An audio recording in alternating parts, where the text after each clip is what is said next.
Welcome to our YouTube channel ओडी एजुजन को। आज आपण ध्वनि और वर्णर सेकेंड क्लास नहीं आसी। आगुरी आम गोटे क्लास करते आज नेक्स्ट क्लास अच्छी परीक्षार आसुवा प्रश्न आम आज आलोचना करवा। चलो देखिए आज प्रथम प्रश्न।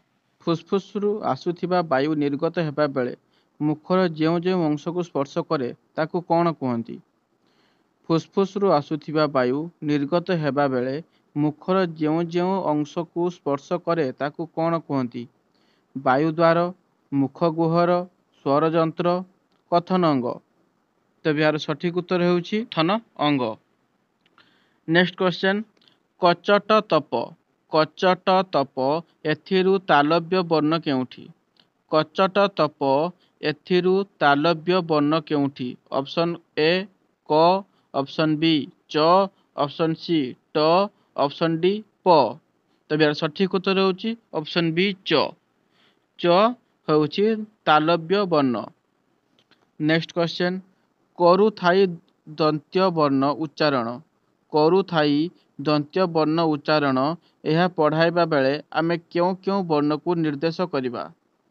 करुथाई दंतव्य वर्ण उच्चारण यह पढ़ाइबा बेले आमे क्यों क्यों वर्ण को निर्देश करिबा। ऑप्शन ए क ख ग घ ङ, ऑप्शन बी च छ ज झ ञ, ऑप्शन सी ट ठ ड ढ मुद्रण, ऑप्शन डी त थ द ध न।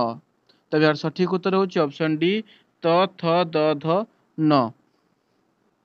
करुथाई दंतव्य वर्ण उच्चारण यह पढ़ाया बेले आमे त थ द ध न वर्ण को निर्देश करिबा। Next question. वर्गीय व्यंजन केतोटी। वर्गीय व्यंजन केतोटी। ऑप्शन ए 25 टी, ऑप्शन बी 20 टी, ऑप्शन सी 15 टी, ऑप्शन डी 10 टी। तब यार सठिक उत्तर होउची ऑप्शन ए 25 टी। सठिक उत्तर होउची 25। तब वर्गीय व्यंजन रे 25 टी वर्ण रही। Next question. ज र ळ व एही वर्ण गुडी को अंतस्थ वर्ण कुहा जाए काहेकि। ज र ळ व एही वर्ण गुडी को अंतस्थ वर्ण कुहा जाए काहेकि। ऑप्शन ए एगुड़िक वर्णमालार शेष रे थाए, ऑप्शन बी एगुड़िक वर्णमालार शेष रे रहिबा कथा, ऑप्शन सी एगुड़िक वर्गीय वर्णर शेष रे थाए, ऑप्शन डी कौनसी नुहे। तब यार सठिक उत्तर होउची ऑप्शन सी एगुड़िक वर्गीय वर्णर शेष रे थाए सेथिपई। सठिक उत्तर होउची ऑप्शन सी एगुड़िक वर्गीय वर्णर शेष रे थाए सेथिपई ताहाकू अंतस्थ वर्ण कुहा जाए। Next question.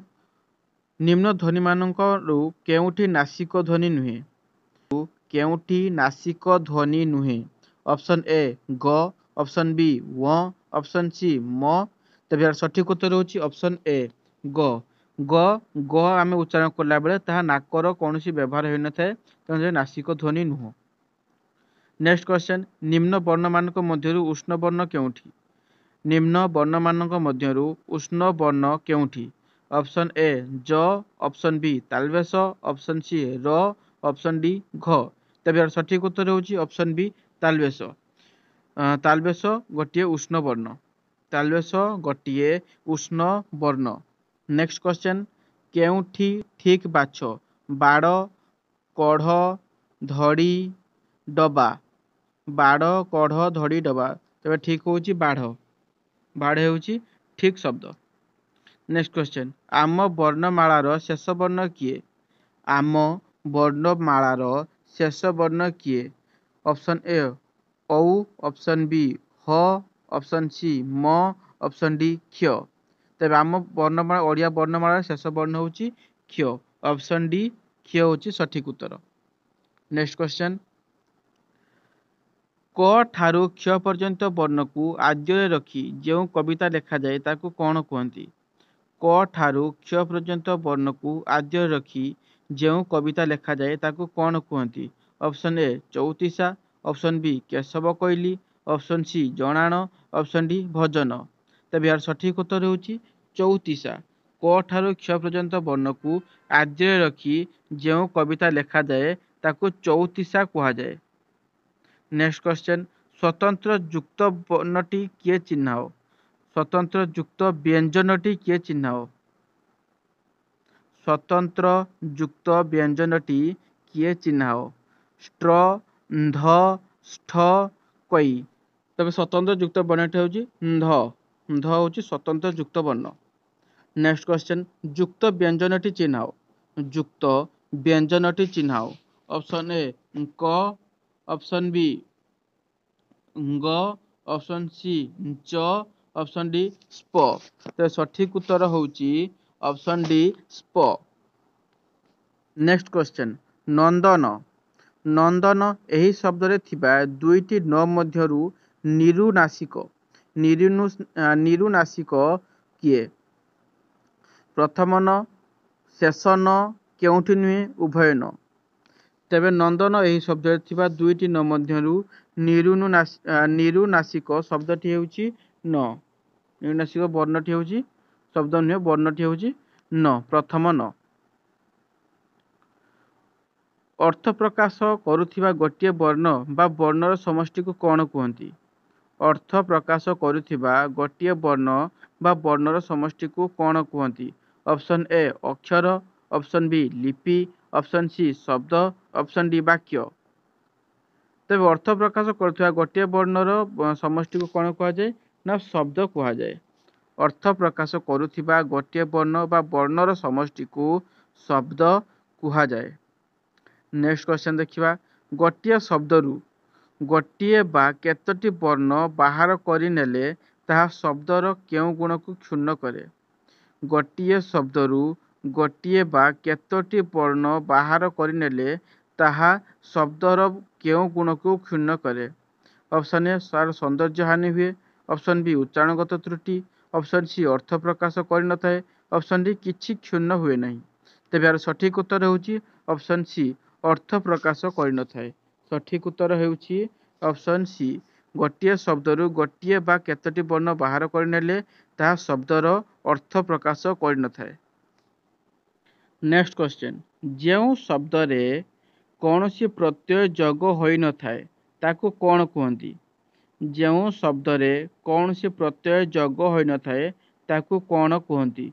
मौलिक शब्द, यौगिक शब्द, व्युत्पन्न शब्द, व्युत्पादित शब्द। तेबे ताकू सठिक उत्तर होउची मौलिक शब्द।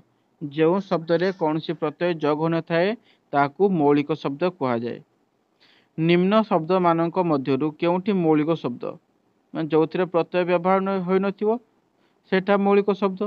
तो ये ऑप्शन आसला ऑप्शन ए पाठुआ, ऑप्शन बी अपाठुआ, ऑप्शन सी पाठई, ऑप्शन डी पाठ। तेबे यार सठिक उत्तर होउची पाठई। पाठई रे कौनसी प्रकार प्रत्यय शब्द प्रत्यय व्यवहार होई नहीं बा प्रत्यय जोग होई नहीं। नेक्स्ट क्वेश्चन, निम्न लिखित शब्द मानक मध्यरु कौनसी केउठी मौलिक शब्द नुहे? निम्न शब्द मानक मध्यरु केउठी मौलिक शब्द नुहे? ऑप्शन ए पानी, ऑप्शन बी वैज्ञानिक, ऑप्शन सी पत्र, ऑप्शन डी भात। तेबे यार सठिक उत्तर होउची वैज्ञानिक। वैज्ञानिक गोटे मौलिक शब्द नुहे। नेक्स्ट क्वेश्चन, जेउ संस्कृत शब्द गुड़ी को ओडिया भाषा रे अविकल व्यवहृत हुए ताकू कौन कहती? जेउ संस्कृत शब्द गुड़िक ओडिया भाषा रे अविकल व्यवहृत हुअंती ताकू कौन कहती? तद्भव, तत्सम, देशज, वैदेशिक। तद्भव क्या कह जाए ना तहिरु उद्भव। संस्कृत रु उद्भव शब्द को तद्भव शब्द कह जाए। तत्सम संस्कृत भाषा सहित समान। संस्कृत जो शब्द व्यवहार कर से शब्द व्यवहार कर तत्सम कह जाए। तो क्वेश्चन कौन अच्छी ना क्यों संस्कृत शब्द गुड़िक ओडिया भाषा अविकल व्यवहृत हुए तत्सम शब्द कह जाए। कौन कह जाए ना तत्सम शब्द कह जाए। जो संस्कृत शब्द गुड़िक ओडिया भाषा रे अविकल व्यवहृत हुए ताकू तत्सम शब्द कह जाए। नेक्स्ट क्वेश्चन, जो संस्कृत शब्द गुड़िक सामान्य परिवर्तित होई ओडिया रे व्यवहृत हुए ताकू कौन कहती? जो संस्कृत शब्द गुड़िक सामान्य परिवर्तित होई ओडिया रे व्यवहृत हुए ताकू कौन कहती ना ताकू तद्भव कह जाए। आगे कही जे तत्सम कौन ना संस्कृत अविकल व्यवहार होता कि तद्भव कौन तहिरु जात, संस्कृत जात କିଛି ଚେଞ୍ଜ ହେଇକି ବ୍ୟବହାର କରାଯାଉଥିବ ତାକୁ ତଦ୍ଭବ ଶବ୍ଦ କୁହାଯାଏ। ତେବେ ତାର ସଠିକ ଉତ୍ତର ହେଉଛି ତଦ୍ଭବ। ସଂସ୍କୃତ ଶବ୍ଦ ଗୁଡ଼ିକ ସାମାନ୍ୟ ପରିବର୍ତ୍ତିତ ହୋଇ ଓଡ଼ିଆରେ ବ୍ୟବହୃତ ହୁଏ ତାକୁ ତଦ୍ଭବ ଶବ୍ଦ କୁହାଯାଏ। ନେକ୍ସଟ କ୍ୱେଶ୍ଚନ୍, ଲାଷ୍ଟ କ୍ୱେଶ୍ଚନ୍, ତତ୍ସମ ତଦ୍ଭବ ଶବ୍ଦରେ ଥିବା ତତ୍ କେଉଁ ଅର୍ଥରେ ବ୍ୟବହାର କରାଯାଏ? ତ ଆମେ ଦେଖିଲେ ଯେ ତଦ୍ଭବ ବା ତତ୍ସମ ସବୁରେ କ'ଣ ଆସୁଛି ନା ସଂସ୍କୃତ କମନ୍ ଆସୁଛି। ତେଣୁ ତତ୍ ଶବ୍ଦଟି ସଂସ୍କୃତ ଅର୍ଥରେ ବ୍ୟବହାର କରାଯାଏ। ତ ଅପସନ୍ ଡି ଅଛି ସଂସ୍କୃତ। ତେବେ ଅପସନ୍ ଡି ହେଉଛି ସଠିକ୍ ଆନ୍ସର। ତ ଆଜି ପାଇଁ ଏତିକି, ଧନ୍ୟବାଦ। ଆପଣଙ୍କୁ ଯଦି ଆମ ଭିଡ଼ିଓଟି ଭଲ ଲାଗିଥିବ ତାହେଲେ ଆମ ଚ୍ୟାନେଲକୁ ଲାଇକ୍ କରନ୍ତୁ, ସବସ୍କ୍ରାଇବ୍ କରନ୍ତୁ ଏବଂ କମେଣ୍ଟ କରି ଜଣାନ୍ତୁ ଆପଣଙ୍କୁ ଭିଡ଼ିଓଟି କେମିତି ଲାଗିଲା। ଧନ୍ୟବାଦ।